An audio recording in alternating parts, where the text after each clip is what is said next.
नमस्कार दोस्तों, स्वागत है आप सभी का हमारे YouTube चैनल पर।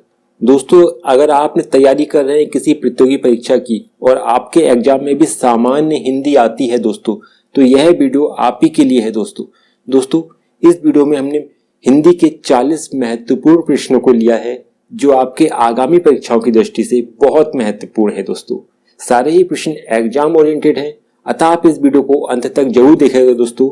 इस वीडियो से एग्जाम में आपके कम से कम 3 से 4 नंबर आराम से बन जाएंगे दोस्तों। अगर आपने ये वीडियो पूरा देख लिया तो एग्जाम में कम से कम 3 से 4 नंबर आराम से लेकर आ सकते हैं केवल एक वीडियो से दोस्तों। तो इस वीडियो को अंत तक जरूर देखिएगा, सारे ही प्रश्न बहुत महत्वपूर्ण हैं। और अगर आप हमारे चैनल पे पहली बार आए हैं दोस्तों, तो हमारे चैनल को जल्दी से सब्सक्राइब करके नोटिफिकेशन बेल को ऑन कर दें, जिससे आपको आगे आने वाली सारी वीडियो की नोटिफिकेशन मिलती रहेगी दोस्तों चलिए स्टार्ट करते हैं और वीडियो को और पहला क्वेश्चन देखते हैं। पहला क्वेश्चन हमारे सामने दिया गया है, वह श्रेष्ठ उपासक है में विशेष है। क्या पूछा है हमसे? विशेष पूछा है दोस्तों। क्या पूछा है? विशेष पूछा है।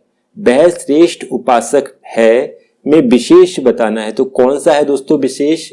जो उपासक है आपका दोस्तों, क्या है? जो आपका उपासक है वो क्या है? वो ही विशेष है। ठीक है। और इसमें अगर कहता कि विशेषण क्या है, तो जो आपका श्रेष्ठ है ये क्या हो जाता? ये आपका क्या है? विशेषण है। ठीक है, ये आपका विशेषण है। और जो उपासक है ये आपका क्या है? ये आपका विशेष है। तो दोनों ही चीजें मैंने आपको बता दी हैं। और अगर एग्जाम में पूछेगा विशेषण तो आप बता सकते हैं विशेषण क्या है। ठीक है, और विशेष क्या है वो भी आप बता सकते हैं। चलिए अगला क्वेश्चन देखते हैं। अगला क्वेश्चन दिया गया है दोस्तों, वह पहुंचा ही होगा वाक्य में क्रिया का काल होगा।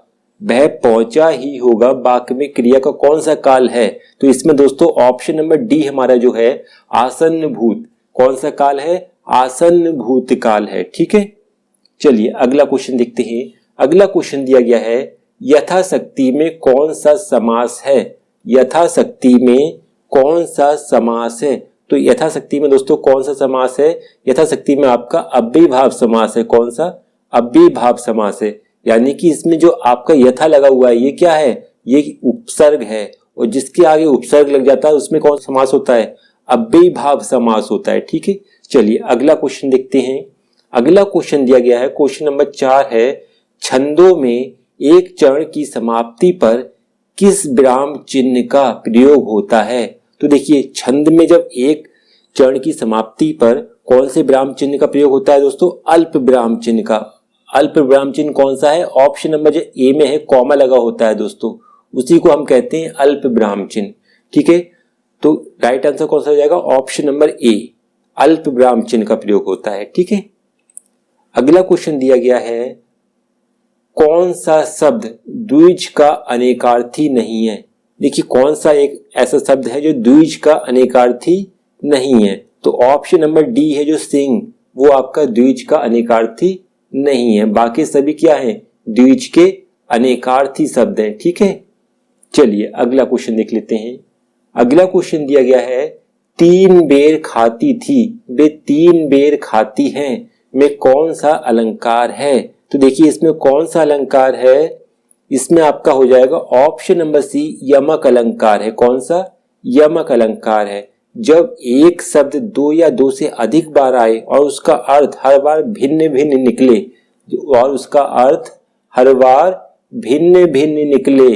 तो वहां पे क्या होता है? यमक अलंकार होता है। तो ठीक है, तो राइट आंसर हो जाएगा ऑप्शन नंबर सी, यमक अलंकार। ठीक है, अगला क्वेश्चन दिया गया है, उत्तर और पश्चिम के बीच की दिशा को कहते हैं। क्या कहते हैं? उत्तर और पश्चिम के बीच की दिशा को तो आगेन कहते हैं। क्या कहते हैं? आगेन। ऑप्शन नंबर बी है आपका, ये बिल्कुल सही हो जाएगा। अगला क्वेश्चन दिया गया है दोस्तों, शुद्ध वर्तनी का चयन कीजिए। हमें बताना है कौन सा शब्द है इसमें जो शुद्ध है। ठीक है, तो देखिए कौन सा शब्द है जो शुद्ध है? दीर्घायु। जो ऑप्शन नंबर ए में लिखा हुआ है दीर्घायु, ये आपका बिल्कुल शुद्ध है, बाकी सारे अशुद्ध है। ठीक है, अगला क्वेश्चन दिया गया है दोस्तों, इस प्रश्न में वाक्य के पहले और अंतिम भाग को क्रमशः 1 और 6 की संख्या दी गई है। देखिए दोस्तों, यहाँ पे आपके 6 वाक्य दिए गए हैं, ठीक है।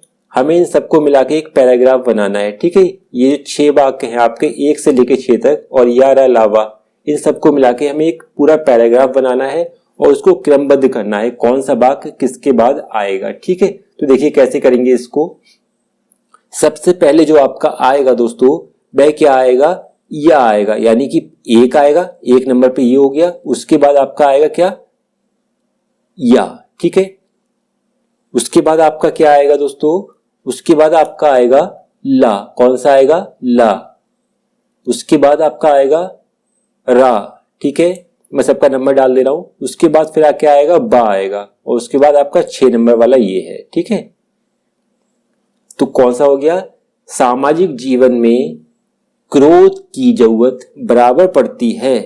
यदि क्रोध ना हो तो मनुष्य दूसरों के द्वारा पहुंचाए जाने वाले बहुत से कष्टों की चिर निवृत्ति का उपाय ही ना कर सके। ये आपका पूरा एक पैराग्राफ बनेगा, ठीक है। तो ऑप्शन नंबर जो ए है आपका, ये वाला क्रम बिल्कुल सही हो जाएगा, ठीक है।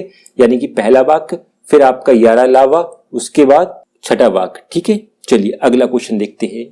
अगला क्वेश्चन दिया गया है, बूंद बूंद शब्द में कौन सा क्रिया विशेषण निहित है, पहचान करिए, ठीक है। तो बूंद बूंद शब्द में कौन सा क्रिया विशेषण है दोस्तों, तो इसमें आपका परिमाणवाचक क्रिया विशेषण है। कौन सा, परिमाणवाचक, यानी बूंद बूंद, ठीक है। परिमाण की बात हो रही है, थोड़ा थोड़ा, अधिक, अल्प, बहुत, कम, केवल, ऐसे शब्द आपको मिल जाए तो उन सभी में क्या होगा, परिमाणवाचक क्रिया विशेषण होगा, ठीक है। अगला क्वेश्चन दिया गया है, सर्वनाम के कितने प्रकार हैं। तो सर्वनाम के कितने प्रकार होते हैं दोस्तों, सर्वनाम के आपके 6 प्रकार होते हैं। कौन कौन से होते हैं, निश्चयवाचक सर्वनाम, अनिश्चयवाचक सर्वनाम, प्रश्नवाचक सर्वनाम, संबंधवाचक सर्वनाम, निजवाचक सर्वनाम और पुरुषवाचक सर्वनाम। 6 प्रकार होते हैं सर्वनाम के, ठीक है। चलिए अगला क्वेश्चन देखते हैं। अगला क्वेश्चन आपका दिया गया है दोस्तों, रामचरितमानस में कांड का सही क्रम है। तो हमें बताना है इसमें कांड का कौन सा सही क्रम है। तो देखिए ऑप्शन नंबर जो बी है आपका, पहले बालकांड, फिर अयोध्या कांड, फिर सुंदर कांड, फिर लंका कांड। ये आपका कांड का बिल्कुल सही क्रम दिया गया है, ठीक है। चलिए अगला क्वेश्चन देख लेते हैं। अगला क्वेश्चन दिया गया है दोस्तों, ज्ञानपीठ पुरस्कार दिया जाता है। तो ज्ञानपीठ पुरस्कार किस में दिया जाता है दोस्तों, तो इसमें जो आपका ऑप्शन नंबर सी में दिया गया है, भारतीय भाषा में साहित्यकारों के रचनात्मक लेखन हेतु, यानी कि ऑप्शन नंबर जो सी है आपका, ये बिल्कुल सही हो जाएगा, ठीक है। चलिए अगला क्वेश्चन देखते हैं। अगला क्वेश्चन दिया गया है, चौपाई छंद में मात्राओं की संख्या होती है। तो चौपाई छंद में दोस्तों कितनी मात्राएं होती हैं, तो चौपाई छंद में आपकी 16 मात्राएं होती हैं। कितनी, 16 मात्राएं होती हैं, ठीक है। 4 चरण होते हैं और प्रत्येक चरण में कितनी मात्राएं होती हैं, 16 मात्राएं होती हैं, ठीक है। चलिए अगला क्वेश्चन देखते हैं। अगला क्वेश्चन दिया गया है, क्वेश्चन नंबर 15 है, चना का तत्सम रूप है। तो चना का तत्सम रूप क्या है दोस्तों, चड़क। क्या है, चड़क। जो चड़क है आपका, ये चना का तत्सम रूप है दोस्तों, ठीक है। चलिए अगला क्वेश्चन देखते हैं। अगला क्वेश्चन दिया गया है, समूहवाचक संज्ञा की पहचान करें। तो समूहवाचक संज्ञा की पहचान कैसे होगी दोस्तों, देखिए पहला ऑप्शन जो दिया गया है, टीम आपका, ये टीम क्या है, ये आपका समूहवाचक संज्ञा है। टीम किस में होती है, समूह में होती है, तो ये आपका क्या हो गया, समूहवाचक संज्ञा है, ठीक है। अगला क्वेश्चन देख लेते हैं। क्वेश्चन नंबर 17 है, धुआं शब्द में कौन सी संज्ञा है। तो धुआं शब्द में दोस्तों कौन सी संज्ञा है, द्रव्यवाचक संज्ञा है। कौन सी है, द्रव्यवाचक संज्ञा है। जैसे आपका घी हो गया, तेल हो गया, पीतल है, चावल, गेहूं, ये सब क्या है, ये सब द्रव्यवाचक संज्ञा के उदाहरण है, ठीक है। अगला क्वेश्चन दिया गया है, यामा किसकी रचना है। तो यामा किसकी रचना है दोस्तों, महादेवी वर्मा जी की रचना है। किसकी, महादेवी वर्मा जी की रचना है। अगला क्वेश्चन देख लेते हैं। अगला क्वेश्चन दिया गया है दोस्तों, हिंदी दिवस किस दिन मनाया जाता है। तो हिंदी दिवस जो आपका है वो किस दिन मनाया जाता है दोस्तों, 14 सितंबर। किस दिन, 14 सितंबर को हिंदी दिवस मनाया जाता है। ये आपका राष्ट्रीय हिंदी दिवस की बात हो रही है। अगर क्वेश्चन में आ जाता है कि विश्व हिंदी दिवस कब मनाया जाता है, तब आपका आंसर क्या होगा, 10 जनवरी। कब होगा, 10 जनवरी। ये आपका विश्व हिंदी दिवस 10 जनवरी को और राष्ट्रीय हिंदी दिवस आपका 14 सितंबर को। ठीक है, अगला क्वेश्चन देख लेते हैं। अगला क्वेश्चन दिया गया है, रहीमन पानी राखिए बिन पानी सब सून, पानी गए न उबरे मोती मानुष चून।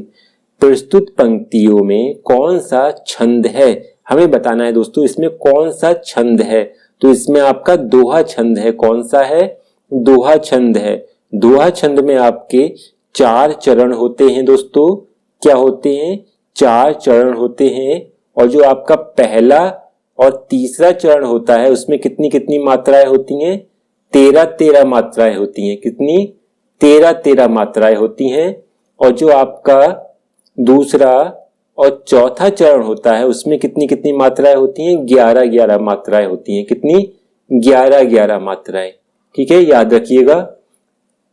चलिए अगला क्वेश्चन देख लेते हैं। अगला क्वेश्चन दिया गया है, ऐसी जीविका जिसका कुछ ठीक ठिकाना ना हो के लिए शब्द है। तो ऐसी जीविका जिसका कुछ ठीक ठिकाना ना हो उसके लिए एक शब्द क्या होगा, आकाशवृत्ति। क्या होगा, आकाशवृत्ति। ठीक है, ऑप्शन नंबर बी हमारा बिल्कुल सही हो जाएगा। अगला क्वेश्चन दिया गया है दोस्तों, क्वेश्चन नंबर 22 है, निम्नलिखित वाक्यों में शुद्ध वाक्य है। हमें बताना है इसमें कौन सा वाक्य है वो शुद्ध है। तो ऑप्शन नंबर जो डी है आपका, मेरे घर के पास हलवाई की एक दुकान है, ये वाला वाक्य बिल्कुल शुद्ध है। ठीक है, चलिए अगला क्वेश्चन देख लेते हैं। अगला क्वेश्चन दिया गया है दोस्तों, क्वेश्चन नंबर 23 है, निम्नलिखित में से शुद्ध वर्तनी वाला शब्द है। तो कौन सा शुद्ध है दोस्तों, जो आपका ऑप्शन नंबर सी में दिया गया है, क्लेश, ये आपका शुद्ध है। ठीक है, चलिए अगला क्वेश्चन देख लेते हैं। अगला क्वेश्चन दिया गया है, क्वेश्चन नंबर 24 है, गेहूं शब्द का तत्सम है। तो गेहूं शब्द का तत्सम रूप क्या है दोस्तों, गोधूम। क्या है, गोधूम। जो गोधूम है आपका वो गेहूं शब्द का तत्सम रूप है। ठीक है, अगला क्वेश्चन दिया गया है, किस रस को रसराज कहा जाता है। तो किस रस को कहा जाता है दोस्तों, जो आपका श्रृंगार रस है उसको आपको क्या कहा जाता है, रसराज कहा जाता है। ठीक है, अगला क्वेश्चन दिया गया है, उड़ती चिड़िया के पंख गिनना का अर्थ है। तो उड़ती चिड़िया के पंख गिनना का क्या अर्थ है दोस्तों, अनुभव होना। क्या है, अनुभव होना। ठीक है, चलिए अगला क्वेश्चन दिया गया है, मुहावरे का प्रयोग वाक्य के अंतर्गत होता है और लोकोक्ति पूर्व वाक्य होती हैं। यह कथन किस सही है या गलत है, बताना है इसमें। ठीक है, तो कौन सा है होगा दोस्तों, ये कथन बिल्कुल सही है। यानी मुहावरे का प्रयोग वाक्य के अंतर्गत होता है और लोकोक्तियां पूर्ण वाक्य होती हैं। अगला क्वेश्चन दिया गया है, क्वेश्चन नंबर 28 है, इनमें बसंत का पर्यायवाची कौन सा नहीं है। हमें बताना है इसमें बसंत का पर्यायवाची कौन सा नहीं है। तो जो ऑप्शन नंबर सी में आपका पराग है दोस्तों, ये आपका बसंत का पर्यायवाची नहीं है। तो ये किसका पर्यायवाची है, ये आपका पुष्परज का पर्यायवाची है। किसका, पुष्परज, ये इसका पर्यायवाची है। ठीक है, चलिए अगला क्वेश्चन देख लेते हैं। अगला क्वेश्चन दिया गया है, राजा शब्द का विलोम लिखिए। तो राजा शब्द का विलोम क्या होगा दोस्तों, रंक होगा। क्या होगा, रंक होगा। दरिद्र मत लगा देना। ठीक है, राजा का विलोम होता है रंक। ठीक है, चलिए अगला क्वेश्चन देख लेते हैं। अगला क्वेश्चन दिया गया है, वह खा रहा था में खा रहा था कौन सा काल है। ठीक है, हमें बता रहे हैं खा रहा था में कौन सा काल होगा। तो इसमें कौन सा काल होगा दोस्तों, इसमें आपका अपूर्ण भूत होगा। कौन सा, अपूर्ण भूत होगा, यानी कि कार्य अभी समाप्त नहीं हुआ है। ठीक है, इसलिए कौन सा काल है, अपूर्ण भूत काल है। ठीक है, अगला क्वेश्चन दिया गया है, तालब व्यंजन है। तालब व्यंजन बताने में कौन से हैं इसमें। तो जो आपके ऑप्शन नंबर बी में है, चा, छा, जा, झा, ये सब क्या है, तालब व्यंजन है। यानी कि जब हम इनका उच्चारण करते हैं तो हमारी जीभ क्या है, तालू से लगती है। तो ये सब किस में आएंगे, तालब व्यंजन में। आप बोल के देख लीजिए, चा, छा, जा, झा, ठीक है, ये सारे क्या हैं, तालव्य व्यंजन हैं। ठीक है, अगला क्वेश्चन दिया गया है दोस्तों, महोत्सव का सही संधि विच्छेद क्या है? तो महोत्सव का सही संधि विच्छेद क्या है दोस्तों, महा प्लस उत्सव, यानी कि ऑप्शन नंबर जो पहला है यह बिल्कुल सही हो जाएगा। चलिए अगला क्वेश्चन देख लेते हैं। क्वेश्चन नंबर 33 है, निम्नलिखित में कौन सा शब्द जंगल का पर्यायवाची नहीं है? तो कौन सा शब्द है दोस्तों, जो आपका ऑप्शन नंबर डी है दावा, ये आपका जंगल का पर्यायवाची नहीं है, बाकी सभी क्या है, जंगल के पर्यायवाची हैं। ठीक है, अगला क्वेश्चन दिया गया है, आंखें बिछाना का अर्थ है? तो आंखें बिछाना का क्या अर्थ होता है दोस्तों, प्रतीक्षा करना। क्या होता है, प्रतीक्षा करना, यानी ऑप्शन नंबर सी हमारा बिल्कुल सही हो जाएगा। अगला क्वेश्चन दिया गया है, संस्कृत के ऐसे शब्द जिसे हम ज्यों का त्यों प्रयोग में लाते हैं कहलाते हैं? तो क्या कहलाते हैं, तत्सम, यानी कि संस्कृत के जो शब्द हम ज्यों के त्यों हिंदी में प्रयोग करते हैं उनको क्या कहते हैं, तत्सम शब्द कहते हैं। ठीक है, चलिए अगला क्वेश्चन देख लेते हैं। अगला क्वेश्चन दिया गया है, मैया मैं तो चंद्र खिलौना ले हूं प्रयुक्त पंक्ति में कौन सा अलंकार है? तो इसमें कौन सा अलंकार है दोस्तों, इसमें आपका रूपक अलंकार है। ठीक है, कौन सा अलंकार है, रूपक अलंकार है, जहां गुण की अत्यंत समानता के कारण उपमेय में ही उपमान का अवैध आरोप कर दिया जाता है, वहां क्या होता है, रूपक अलंकार होता है। कौन सा होता है, रूपक अलंकार होता है। ठीक है, अगला क्वेश्चन दिया गया है, बिहारी निम्नलिखित में से किस काल के कवि थे? तो बिहारी किस काल के कवि थे दोस्तों, आपके रीति काल के कवि थे। ऑप्शन नंबर सी हमारा बिल्कुल सही हो जाएगा। अगला क्वेश्चन दिया गया है, समास का शाब्दिक अर्थ होता है? तो समास का शाब्दिक अर्थ क्या होता है, संक्षेप। क्या होता है, संक्षेप, यानी किसी बात को संक्षेप में कहना। ठीक है, चलिए अगला क्वेश्चन दिया गया है, आपका घर जिस शहर में है उस शहर का नाम संज्ञा का कौन सा भेद सूचित करता है? तो इसका राइट आंसर हो जाएगा ऑप्शन नंबर ए, यानी कि व्यक्तिवाचक संज्ञा, यानी शहर का नाम किस में आएगा, व्यक्तिवाचक संज्ञा में आएगा। ठीक है, तो ऑप्शन नंबर ए हमारा बिल्कुल सही हो जाएगा। अगला क्वेश्चन दिया गया है, उसका हृदय इतना कोमल है कि मित्र तो क्या वह अपने शत्रु को भी चोट नहीं पहुंचा सकता? यानी कि कौन सा शब्द है जो वाक्य को पूर्ण कर रहा है, तो ऑप्शन नंबर सी में शत्रु। ठीक है, उसका हृदय इतना कोमल है कि मित्र तो क्या वह अपने शत्रु को भी चोट नहीं पहुंचा सकता। आई होप दोस्तों आपको सारे ही प्रश्न अच्छे से समझ में आ गए होंगे, और अगर आपको हमारी और वीडियो देखनी है तो आप हमारे चैनल की प्लेलिस्ट में जाकर और वीडियो को देख सकते हैं। दोस्तों अगर आप हमारे चैनल पे पहली बार आए हो तो चैनल को सब्सक्राइब करके नोटिफिकेशन बेल को ऑन कर दें और वीडियो को लाइक करना बिल्कुल भी ना भूलें।